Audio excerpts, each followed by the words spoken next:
Welcome all in our integrated mathematics channel. So this is our 11th lecture on first unit linear differential equation and its application from engineering mathematics 3. Okay, तर या लेक्चरमध्ये आपण पुढची जी method आहे, पुढचा जो type आहे differential इक्वेशनचा, Legendre's differential equation, linear differential equation आपण बघणार आहोत. तर सुरुवातीला त्याची डेफिनेशन काय आहे ती पाहूया. याच्या अगोदर आपण कॉची, त्यालाच आपण युलर्स म्हणतो, युलर्स लिनियर डिफरन्शियल इक्वेशन बघितलेलं आहे. सेम त्याच पद्धतीने हे पण आहे पहा. त्या ठिकाणी एक ची पॉवर होती. ओके, डेरिव्हेटिव्हची जेवढी ऑर्डर असेल तेवढी एक ची पॉवर त्याला मल्टिप्लाय होती. या केसमध्ये काय असणार आहे, त्या एकच्या ऐवजी एकचा लिनियर फॅक्टर असणार आहे, ए एक्स प्लस बी. ए आणि बी कोणतेही कॉन्स्टंट असतील, ए हा नॉन झिरो असेल आणि बी हा झिरो असेल तरी काही प्रॉब्लेम नाही, म्हणजेच बी वरती कुठलीही कंडिशन नाहीये. तर हे लिजेंडर डिफरन्शियल इक्वेशन आहे पहा. ते कोणत्या फॉर्म मध्ये येतं, constant into a x plus b raise to n. पहा या ठिकाणी लिनियर फॅक्टर आलेला एकच्या ऐवजी त्याची पॉवर एन, तेवढीच ऑर्डर आपल्या डिफरन्शियल इक्वेशनची, plus a n minus one into x plus b raised to n minus 1 into nth derivative n minus 1th derivative of y with respect to x plus and so on a1 into ax plus b dy by dx plus a naught y is equal to f of x. y ला multiply फक्त कॉन्स्टंटच असणार आहे, त्या ठिकाणी x चं function नसतंय पहा. या ठिकाणी a हा जो आहे ab belongs to r and a is non zero. a हा नॉन झिरो असणं गरजेचं आहे, कंडिशन आहे त्याच्यावरची. तर या केसमध्ये या डिफरन्शियल इक्वेशनला आपण काय म्हणतो, लिजेंडर डिफरन्शियल इक्वेशन असं म्हणत असतो. ओके, तर आपल्याला याचं सोल्युशन हवं असेल तर आपल्याला याला रिड्यूस करावं लागतं, linear differential equation with constant coefficient. आणि मग आपली जी मेथड आहे ती मेथड आपण त्याच्यावरती अप्लाय करू शकतो. म्हणजे आपण त्याला जनरल मेथडने सोडवू शकतो किंवा व्हेरिएशन ऑफ पॅरामीटर मेथडने सोडवू शकतो किंवा काही शॉर्टकटच्या केसेसमध्ये ते बसत असेल तर शॉर्टकट मेथडने आपण त्याला सॉल्व्ह करू शकतो. आता त्याला रिड्यूस करायचं आहे linear differential equation with constant coefficient मध्ये. तर त्याच्यासाठी प्रॉपर सबस्टिट्यूशन आहे पहा. युलर्स मध्ये आपण काय केलं होतं, एकच्या ऐवजी ई रेस टू झेड घेतलं होतं. ओके, युलर्स डिफरन्शियल इक्वेशन मध्ये तिथं एक ची पॉवर होती, तर कोणाची पॉवर आहे, ए एक्स प्लस बी ची पॉवर आहे, म्हणजे एक्स प्लस बी च्या ऐवजी आपण ई रेस टू झेड घेणार आहोत. ओके, एकच्या ज्याची पॉवर आहे त्याच्या ऐवजी सबस्टिट्यूशन असणार आहे. ओके, या ठिकाणी लिनियर फॅक्टर आहे एक्स प्लस बी, त्याच्या ऐवजी ई रेस टू झेड. दोन्ही साइडचा लॉग घेतला, याचा लॉग येईल ax plus b log of ax plus b is equal to e raised to z, म्हणजे z येणार आहे कारण log of e raised to z काय असतंय, ते असतंय z log e. आणि या ठिकाणी log चा बेस e आहे त्याच्यामुळे येणार आहे 1, कारण log e with base e become 1, त्याच्यामुळे आलं z. मग या पद्धतीने log of ax plus b जिथं असेल तिथं z येईल, ax plus b ज्या ठिकाणी असेल त्या ठिकाणी e raised to z येईल. आता पुढचा प्रश्न आहे तो डेरिव्हेटिव्हचा. तर ax plus b into first derivative याच्या ऐवजी येणार आहे पहा a into dy. Okay, Cauchy मध्ये फक्त dy येत होतं, इथं मल्टिप्लाय a येणार आहे. a म्हणजे काय, एक चा कोएफिशियंट. सेकंड ऑर्डर डेरिव्हेटिव्ह असेल तर त्या ठिकाणी a चा स्क्वेअर घ्यायचा, d into d minus 1y multiply. Third derivative असेल तर त्या ठिकाणी a चा क्यूब घ्यायचा, म्हणजे जेवढी डेरिव्हेटिव्हची ऑर्डर आहे तेवढी a ची पॉवर मल्टिप्लाय घ्यायची, d into d minus 1 into d minus 2 into y and so on. मग या पद्धतीने हे सगळं सबस्टिट्यूशन आपल्या डिफरन्शियल इक्वेशन मध्ये यूज केलं तर ते फायनली काय होणार आहे, linear differential equation with constant coefficient मध्ये रिड्यूस होणार आहे. आणि मग ते सॉल्व्ह करण्यासाठी मोस्टली आपण शॉर्टकट मेथड यूज करतो, त्याच्यामुळे या ठिकाणी मी शॉर्टकट मेथडने सॉल्व्ह करायचं असं मेन्शन केलेलं आहे. तर एकदा बघून घ्या, मग याच्यानंतर आपण याचं एक एक्झाम्पल बघू. Now try to solve some examples of Legendre differential equation, linear differential equation. So first example become 1 plus x bracket square d square y by dx square plus 1 plus x dy by dx plus y is equal to 4 times cos of log of 1 plus x. तर या ठिकाणी second derivative term आहे पण त्याला multiply 1 plus x चा square आलेला आहे. फक्त एक ची पॉवर नाही, 1 plus x ची पॉवर आहे, म्हणजे हा कॉन्स्टंट नाहीये. फक्त एक ची पॉवर नाहीये म्हणजे युलर्स नाहीये. 1 plus x आहे, 1 हा कॉन्स्टंट आहे, x ला मल्टिप्लाय कॉन्स्टंट आहे, एक ची पॉवर 1 आहे, म्हणजे हा लिनियर फॅक्टर आहे, म्हणजे हे लिजेंडर डिफरन्शियल इक्वेशन आहे. So this is Legendre differential equation.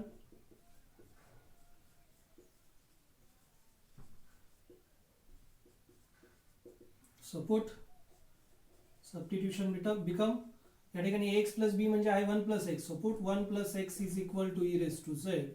So this implies log of 1 plus x is equal to z.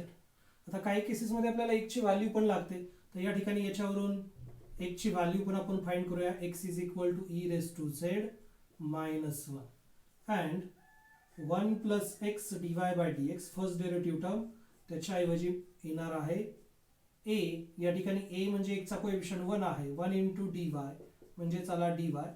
त्याच्यानंतर सेकंड डेरिव्हेटिव्ह टर्म पण आहे आपल्या डिफरन्शियल इक्वेशनमध्ये 1 plus X bracket square into D square Y by D X square, तर त्याच्याऐवजी येणार आहे 1 चा square into D minus 1 Y which is equal to D square minus D into Y. तर या ठिकाणी कॅपिटल डी म्हणजे आहे D by D Z. Okay, या ठिकाणी ए जो आहे तो एकचा कोएफिशियंट आहे, एकचा कोएफिशियंट म्हणजे ए तो आहे 1, म्हणून या ठिकाणी 1 चा स्क्वेअर मल्टिप्लाय आलेला आहे. सेकंड डेरिव्हेटिव्ह पर्यंतच्याच टर्म आहेत, तर इथं थांबून घ्यायचं आणि आता हे सबस्टिट्यूशन यूज करायचे आपल्या दिलेल्या इक्वेशनमध्ये. आणि मग आपलं इक्वेशन येईल पहा 1 plus X square D square Y by D X square, त्याच्याऐवजी येणार आहे या पद्धतीने, हे येणार आहे D square minus D into Y, then plus sign is there, instead of 1 plus X D Y by D X त्याच्याऐवजी येईल कॅपिटल डी इंटू वाय. त्याच्यानंतर पुढची टर्म आहे पहा प्लस वाय, ती आहे तशी राहील, is equal to 4 time cos आहे तसं राहील, log of 1 plus X function आहे आणि लॉग ऑफ 1 प्लस एक्स म्हणजे आपलं काय आहे झेड आहे, तर ते झालं झेड 4 कॉस झेड. या पद्धतीने टोटली वाय आणि झेड मध्ये येणार आहे पाहिजे, याच्यामध्ये कुठंही एक्स राहायला नको, या पद्धतीने सबस्टिट्यूशन करायची. आता या प्रत्येकामधून वाय कॉमन घ्यायचा म्हणजे आपलं इक्वेशन वरील पहा D square minus D plus D plus 1 into Y is equal to 4 cos Z.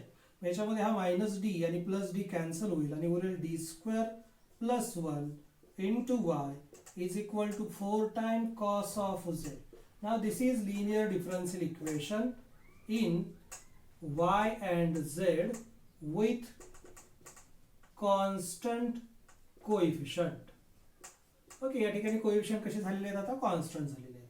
मग ऑक्झिलरी इक्वेशन येईल पहा, ऑक्झिलरी इक्वेशन इज काय येईल ते D square plus 1 is equal to 0, so this implies D square is equal to minus 1, so this implies D is equal to plus minus I. बरोबर, minus 1 चा square root, D आपल्याला find करायचं आलेला आहे D square आलेला आहे minus 1, D साठी आपल्याला काय करावं लागेल स्क्वेअर रूट घ्यावा लागेल. स्क्वेअर रूट हा पॉझिटिव्ह निगेटिव्ह दोन्ही असतो आणि मायनस 1 चा स्क्वेअर रूट आहे म्हणजे इमॅजिनरी रूट आलेले, आणि therefore yc is equal to imaginary root मध्ये रिअल पार्ट ऍब्सेंट आहे, म्हणजे एक्सपोनेन्शियल फंक्शन मल्टिप्लाय येणार नाही, फक्त येईल c1 sin x इंटू 1 कारण आयचा कोएफिशियंट 1 आहे imaginary part, plus c2 cos x. या पद्धतीने yc आला.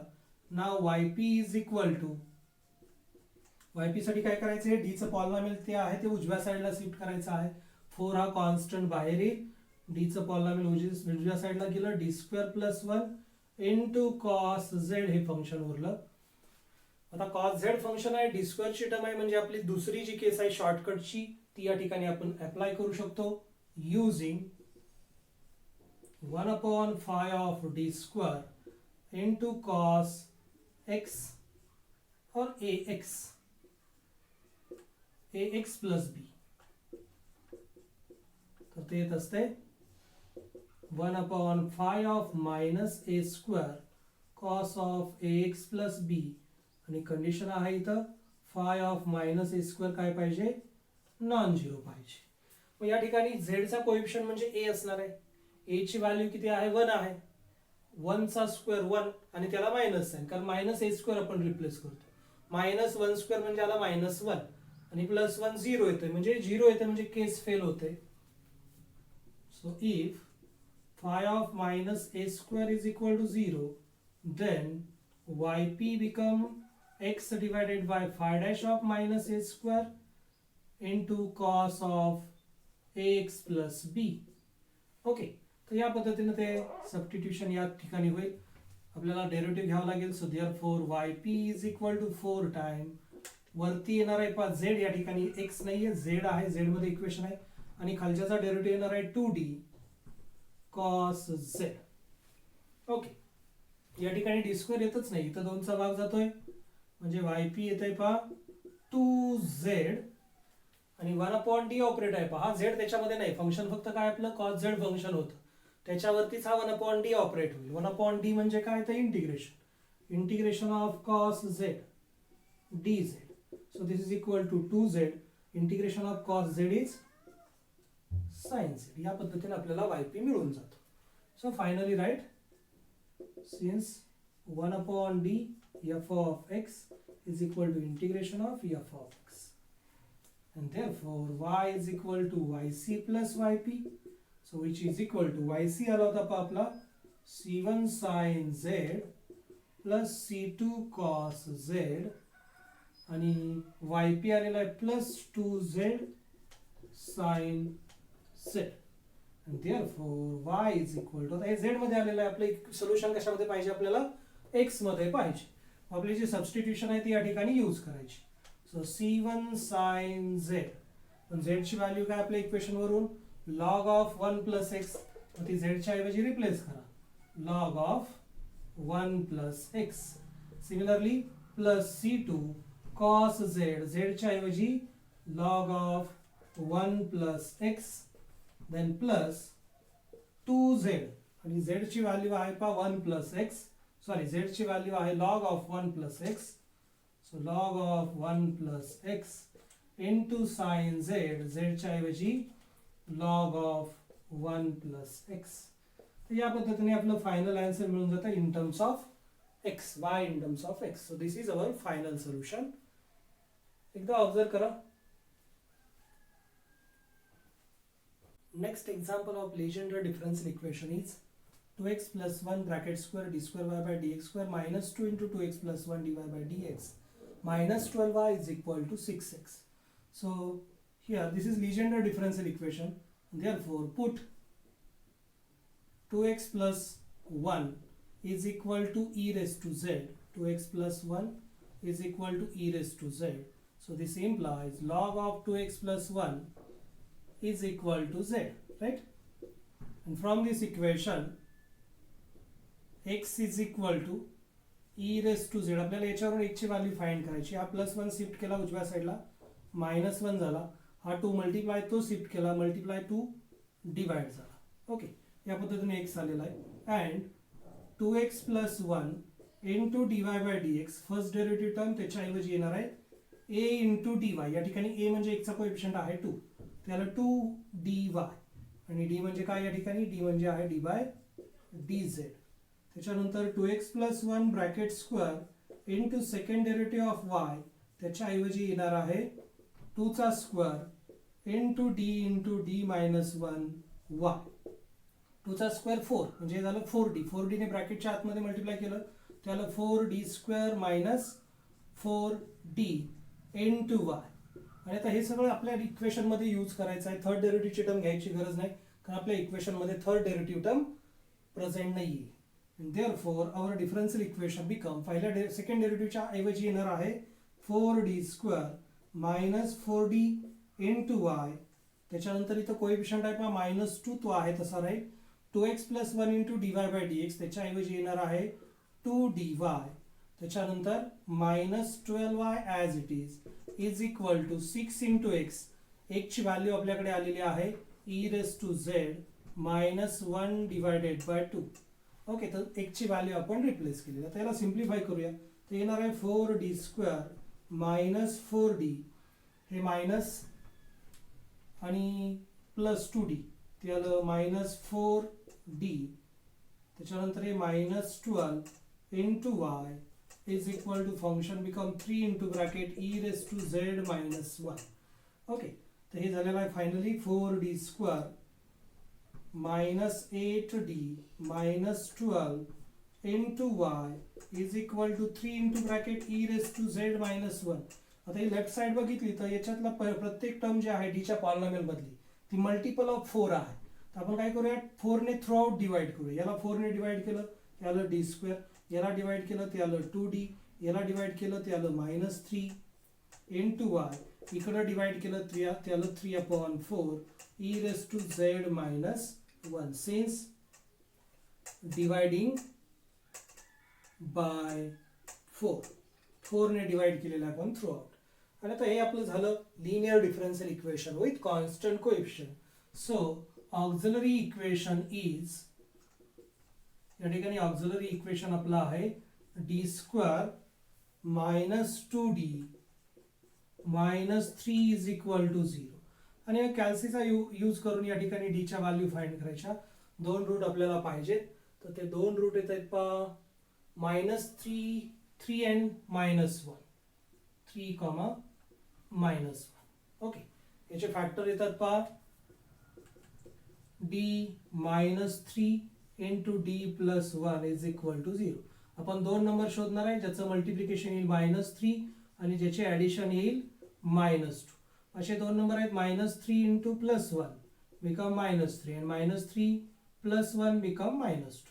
दोन नंबर झाले -3 आणि -1 म्हणजे फॅक्टर झाले d -3 इंटू d प्लस 1 म्हणजे रूट झालेले आहेत. हा -3 इकडे गेला +3 झाला, हा +1 उजव्या साईडला गेला -1 झाला. या पद्धतीने रूट आलेले आहेत -3 and -1 and therefore yc is equal to दोन्हीच्या दोन्ही रिअल आहेत आणि डिस्टिंक्ट आहेत म्हणजे yc येणार आहे c1 e⁻³ plus c2 e⁻⁻1z. या ठिकाणी x येणार नाही, चुकून x लिहितो आपण, ते येणार आहे z. Now yp is equal to yp साठी काय करायचंय, d चं पॉलिनॉमियल फक्त उजव्या साईडला आपल्याला शिफ्ट करायचं. 3/4 कॉन्स्टंट आहे, मी त्याला बाहेर घेतलं. 1/d², then -2d -3 into e⁻⁻z -1, e⁻⁻1. तर आता या पद्धतीने हे होईल 3/4 इंटू ब्रॅकेट दोघांची वजाबाकी सेपरेट होईल 1/d² -2d -3 e⁻⁻z -1/d² -2d -3 of 1. So we get 3/4. Exponential function आहे म्हणजे d च्या ऐवजी आपल्याला काय रिप्लेस करायचंय, a रिप्लेस करायचंय. a म्हणजे या ठिकाणी e ची पॉवर आहे, त्याचा z चा कोएफिशियंट म्हणजे 1. d च्या ऐवजी 1 घेतलं तर नॉन झिरो आलं पाहिजे. तर बघा 1 पुट करून काय येतं ते 1 चा square 1 -2d into -2 into 1 become -2 -3. 1 -2 -3 become -4 म्हणजे 0 येत नाही, तर आपण d च्या ऐवजी a रिप्लेस करू शकतो. So we get 1² -2 into 1 -3 into e⁻⁻z minus, या ठिकाणी कॉन्स्टंट फंक्शन आहे, कॉन्स्टंट असेल तर d च्या ऐवजी 0 घेतो आपण, मात्र डिनॉमिनेटरची व्हॅल्यू 0 नकोय. d च्या ऐवजी जर 0 घेतलं तर हे 0 येत नाही म्हणजे d च्या ऐवजी आपण 0 पुट करू शकतो. 0² -2 into 0 -3 of 1 bracket complete. So in that way we get 3/4 into bracket. So this become -4. So we get e⁻⁻z upon 4 with minus sign. This become -3 minus into minus plus 1/3. Okay. So this is our yp. So finally y is equal to yc plus yp. So which is equal to c1 e⁻³ plus c2 e⁻⁻z plus yp become 3/4 into bracket 1/3 minus e⁻⁻z upon 4. And now write this solution in terms of x. So y is equal to c1 e⁻⁻3z आहे पहा, e⁻⁻z असेल तर 2x plus 1 म्हणजे e⁻⁻3z येणार आहे 2x plus 1 bracket cube.